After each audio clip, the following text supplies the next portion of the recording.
Good afternoon ladies and gents, and welcome back to the channel. I'm Steve and you're watching Bushcraft with Steve Outdoors. Hope you're all well. Now getting straight to it, a new stove arrived on my doorstep yesterday. This is a stove that has been designed in Colorado by a gent called Bryce Hoskin.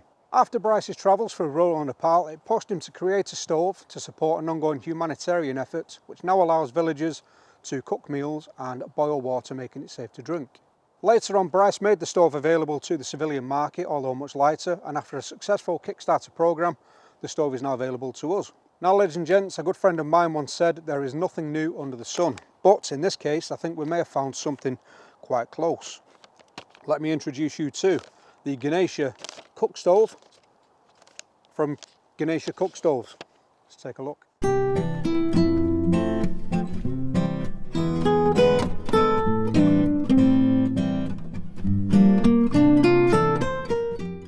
As you have just seen from that little clip there, you can see just how easy the Ganesha stove is to assemble. And I know there will be some skepticism out there. A lot of you will be thinking it's just another burning box. We've had the fire box, the bush box and every other box to burn a fire on, but this one truly does have a trick up its sleeve. Now first of all, let's have a look at how the stove is packaged. So when this arrives to you, it will come in a cardboard box with a few instructional leaflets in there, but inside the box you will find this white sort of paper fibre envelope, and then your stove slips inside that, which we'll take a look at now.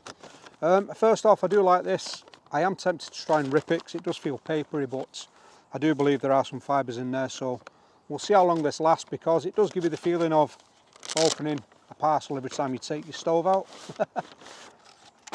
Also you'll get a couple of these. These are instructional leaflets showing you how to assemble the stove. So the actual stove comes in this heat-proof mat, which is designed as an envelope, so we can use that under the stove to prevent any fire scars.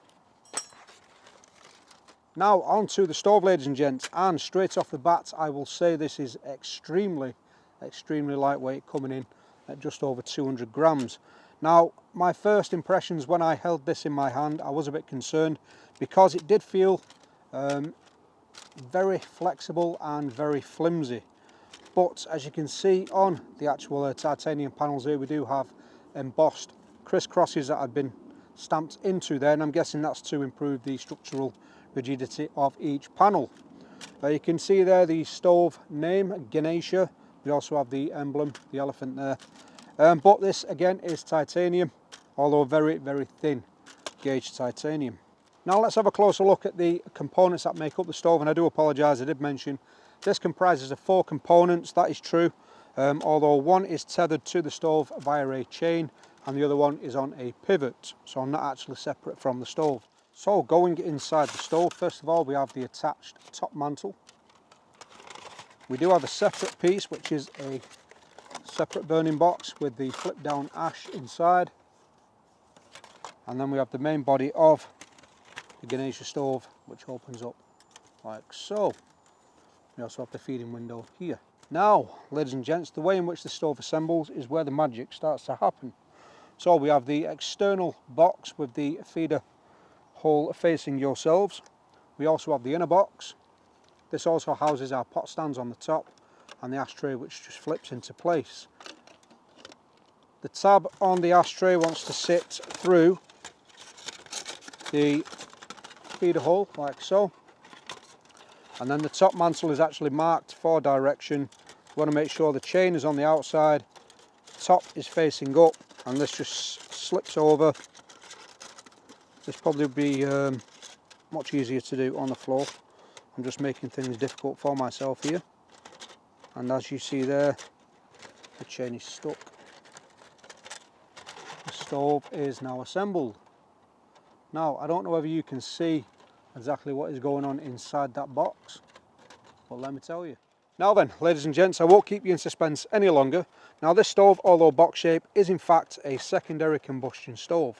Now when we think of secondary combustion stoves, we often think of the classic stoves such as the Solo stove and the wildwood gas stove. Now that makes this stove quite revolutionary and unique in my opinion, and not something I have come across until now. Now for all you guys sat there puddled and confused thinking what the bleeding hell is a secondary combustion stove, well let me tell you my understanding. So secondary combustion stoves have a double wall inside the chamber which allows the smoke generated by the wood to be recirculated and burnt as a secondary fuel. That's my understanding. This is usually seen again on cylindrical stoves and not something like the box-shaped stove. But as we see there, with the top mantle and the inner box, this does create double walls, and with the gasification holes, as you can see there, this should, fingers crossed, work as a gasification secondary combustion stove. Right, ladies and gents, so my past experiences with gasification stoves have not been great. I actually own the Wildwood gas stove, which is a cylindrical gasification stove, and I hate that thing with a passion. Why I still own it, I have no idea. So we can actually load this with the top mantle in place, so we'll just slip that over. The stove does unfortunately have some caveats which we'll go over a little later in the video, but for now we are going to get this stoked up with some of the sexiest and crispiest wood in the woodland. Now this stove does boast it can boil 3 cups of water in under 6 minutes. Now all that does depend on the biofuel you are using. Today I'm using a lot of very beautiful snappy beech. That burns nice and hot, so that should give it the best chance of achieving that time. So we're going to put some chunky bits down in the bottom. And it is a decent sized chamber, so it should allow us to do that quite easily. And we can also feed some of these through the front, giving us a nice base layer in the bottom.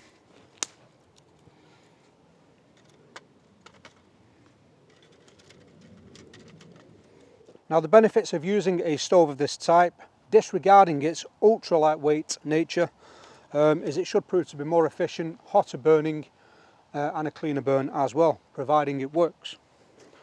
So we're nearly done with charging the stove. Brought a couple of pieces of fat wood as well just to get us going on the top. But already this is looking like a bigger chamber than my wild wood gas stove back at home, which is a good thing. Now I know you are not meant to fill these stoves above the holes, so we'll leave it at that, although there is a lot more room there if we did decide to do that. Let's fill some of these gaps now. Now one of the main caveats with this stove, and it is one that has been reported by quite a few reviewers, that is the pot stands. Now unfortunately you have got to be quite selective with which pot you use with this stove, because if we have a look at the pot rests situated around the end of chamber A, you can see they're only short, meaning that the most popular size of pots in the bushcraft community, the 750mm and the 400mm, will not sit on the pot supports. We have remedied that using a couple of titanium pegs which I've included in the kit, but the stove as it comes to you will not support smaller pots, which is a problem. So now the stove is fully charged, we are going to introduce a couple of matchsticks of fat wood on top of the stove, and on this burn I am solely going to record it to see what sort of burn times we get from the stove on a full charge. So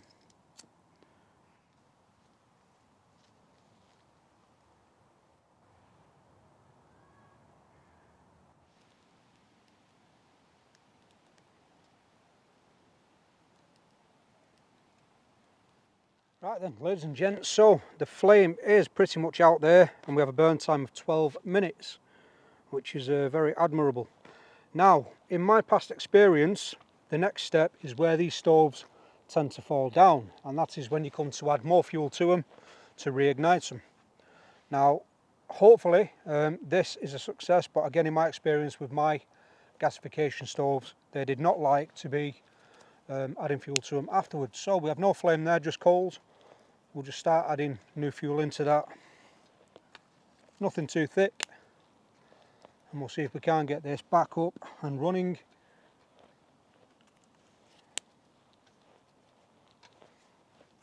But that stove definitely succeeded in smokeless and the gasification effect.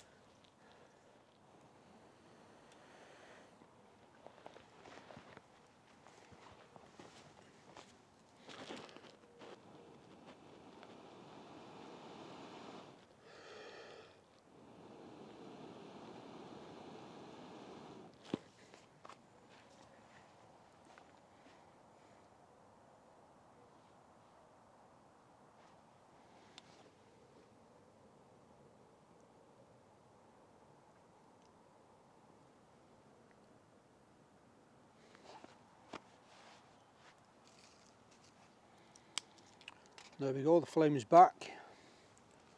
Let's see if that can sustain itself.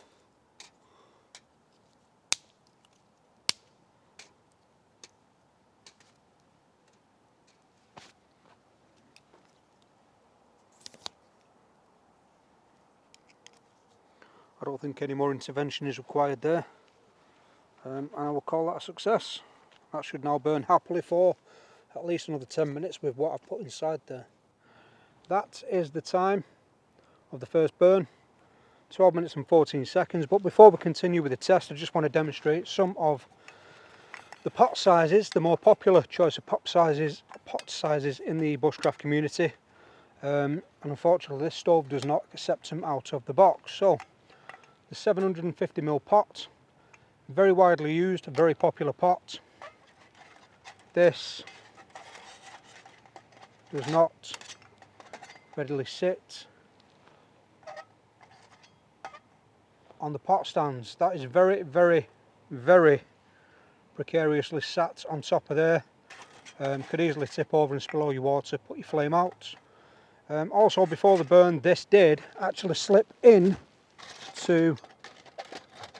between the pot stands like so. Again, this is a 500mm. This is never new. Doesn't fit on readily. You'd have to really be careful and balance that on there. It's not ideal, not safe. And then we come to something larger, like a titanium kettle. Sorry, I'll try and get that in the frame. Although this is a wide base, it still doesn't readily sit on the stove. And it does act to belly out the stove, which when this is hot, if this does slip in or push them stove walls out, it will remain like that after the first burn. So again, not ideal. The way in which I've remedied this is with a couple of titanium stakes. So luckily for me, I do own a couple of these. I got these from Alp Kit many years ago. They are triangular in design and they have a notch on the end. These do sit in quite nicely, like so, over the bars on the top of the stove. They are quite stable, allowing larger pots to be sat on top of there quite safely. Also, these can be slotted through the windows on the side of the stove, like so. And again, this will make using your regular size pot easier, just by slipping them through the hooks and resting your pot on like so. That is much more secure, much safer to use, and by the looks of things, the way these pot rests have burnt in, they will clamp onto the cup now as well, but that should still be quite easy to remove. So that's how we remedy that. It's a shame that wasn't addressed before the stove was launched, as again, I've seen people using the MSR Titan kettle with this, which is a wider base and does sit on them, but not everyone uses that kettle. Now onto the boil test, ladies and gents, and the stove does claim it can boil 700mm of water in around 4 to 6 minutes. Now this is going to depend on a couple of variables, namely the elevation you're burning the stove at, also the type of wood you are using. Now if you are using crispy snappy wood like me, this is very dry season beech, then you may well reach them times. If you are using subpar wood, maybe off the ground, or you can't find as dry wood as I have today, then them times may be extended and you might get a smoky burn. So that's 700mm of water going on the boil now.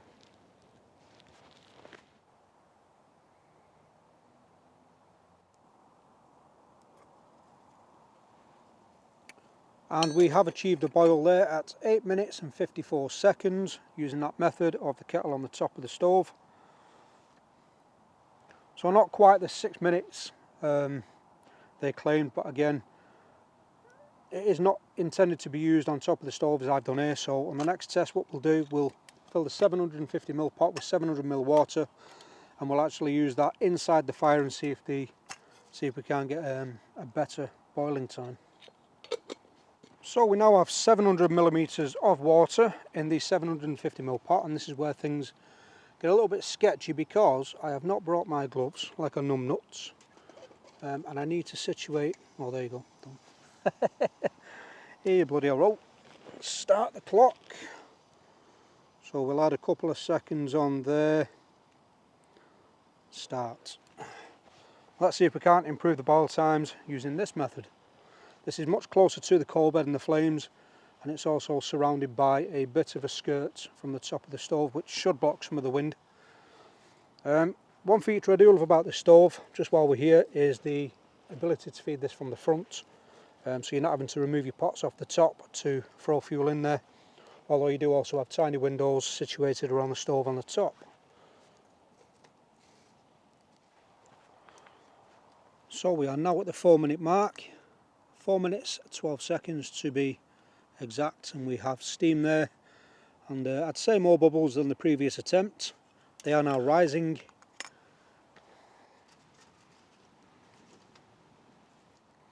Coming in now at 5 minutes and 55 seconds. Again we have rising bubbles, no boil. We'll run that to see how long it actually takes. We've still got a flame in there, still got a really good bed of embers, and that, pardon me, that heat is absolutely belting out. Again, this can all depend on different variables. There's not a lot of wind coming through here today. In fact, there's only a very, very gentle breeze. And again, I've used the driest of woods I can find. This has been seasoning on top of a shelter for well over a year now. So it's very crisp and snappy. I can hear some action in there now. This is 7 minutes and 55 seconds on the clock.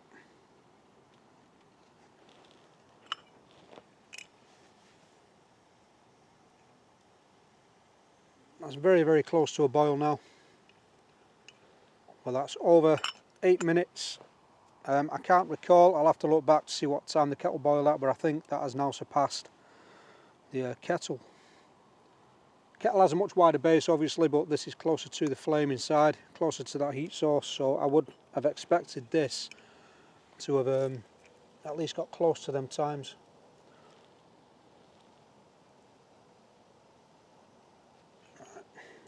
So no boil yet, that's at 8 minutes 40 seconds, we'll stop it there.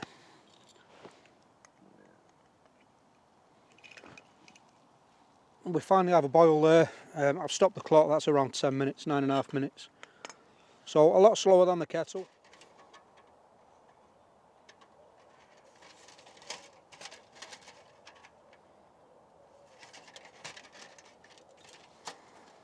Right, ladies and gents, so before we lose the lights and the microphones, let's finish up the video with my initial impressions and final thoughts regarding the Ganesha Cookstove. Now, ladies and gents, when I first held this in my hand, I was very sceptical, and I was sceptical regarding two things. First one being the construction and the gauge of titanium used in the build of this stove. It really is that thin, and it instantly reminded me of the concertina aluminium windbreaks we get for our stoves. The titanium is truly that thin. My second scepticism was regarding the gasification or secondary combustion nature of the stove, as again, we don't usually think of box stoves when we think of that type of stove. Now, I'm glad to say my scepticism was put to bed when I started to use the stove, and it did prove stronger than its looks. I had a heavy pot of 700ml kettle on there, and it seems to have held up quite well there. I will say on the feeding port on the front, we've got a couple of dents where I've pushed the wood into the hole to feed the fire. You can see where it's deformed the skirts. I'll show you very quickly. Around here you can see where it's just deformed the skirt. Nothing major, but something I'll have to look out for in the future. Regarding the gasification of the stove, that works perfectly as we've seen in the video, and he's done a really good job to implement that into the stove. Performance, I would say it is on par with the Bushbox or the Firebox, but you do have the gasification feature of the stove there working alongside it, meaning that this stove is more efficient, it will burn cleaner, it will burn hotter, and this really was quite frugal with the fuel. So first of all, let's start with the pros of this stove, because there are a few. So this is a full-size box stove comparable to the Bushbox XL and the Firebox with gasification functionality, and this weighs in at an incredible 220 grams or 7.8 ounces. Now this is possibly, if not the lightest stove of this size I have ever used. That is incredibly lightweight. Second plus regarding the stove is the feeding port on the front. This one can easily be fed from the front, and we've also got small windows on the side, which we did mention before. Also, the stove is incredibly easy to keep running. Even when you've got a nice pan of embers down there, you just add more fuel and that will recombust. Otherwise, just throwing small chunks in there just to keep the burn going. I could have happily kept that going for hours on end. Ease of assembly and disassembly. Again, this is extremely easy to assemble and disassemble, and it also packs extremely flat. There we go, we managed it. So it does fold flatter in one way than the other, so around 1/2 inch there, nice and flat. Now I also did a little bit of cooking on the Ganesha Cookstove. I did a little bit of salmon fillet and some chili soba noodles. At no time was I panicking, thinking I've no flame, I'm going to have to keep adding fuel to the stove. There was plenty of heat from them embers in the bottom of the stove there to complete my cooking, and I did have myself a lovely little lunch in the woods. Don't know why I said it like that. Now on to the cons, and unfortunately there is a fair few of them as well. Now, the weight of the stove could be a blessing, it could be a curse for some. If I'm using this in the woods and something heavy falls on this, that is going to destroy the stove, unfortunately. Again, it is extremely lightweight, but I can't see this surviving a heavy impact. Maybe you're cutting logs around camp and you accidentally drop one, you drop it on this, it is buggered. Second of all, although it does fold flat, this is still larger in its flat pack state than some stoves on the market. You will remember my Winterwell backpacking stove. Although that is over 110 grams heavier than this stove, it does pack smaller. Third gripe is the pot stands included with the stove.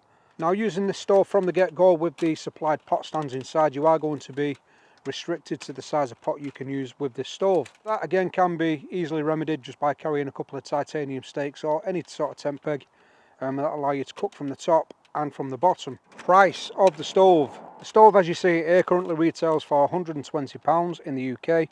What's that, around $160, $165 US. Again, you are paying for the extreme lightweight nature of this and the unique feature having that gasification function in a box stove. Overall though, I was pleasantly surprised with the performance regarding the stove, and it is definitely on par with the likes of the Bushbox XL and the Firebox, with the added benefits of the gasification feature. Regarding the heat mat, which also pulls double duty as the stove's case, after a couple of burns, you can see the state of that there. A couple of marks on there, couple on that side. Again, this will keep the fire scars from the ground, but it will still transfer heat, so do be careful when using that. And just before I leave, ladies and gents, I would like to extend my thanks to Mr. Bryce Hoskin for sending the stove my way for me to play with. Thank you very much. And with that said, ladies and gents, I have really enjoyed using the Ganesha Cookstove in the woods today. It has cooked me up a lovely meal, and although we didn't get the boil times specified by the company, it did produce hot water enough for a brew, which is most important. So I do hope you've enjoyed today's content, ladies and gents. If you did, then subscribe to the channel. Around 80% of you are not subscribed.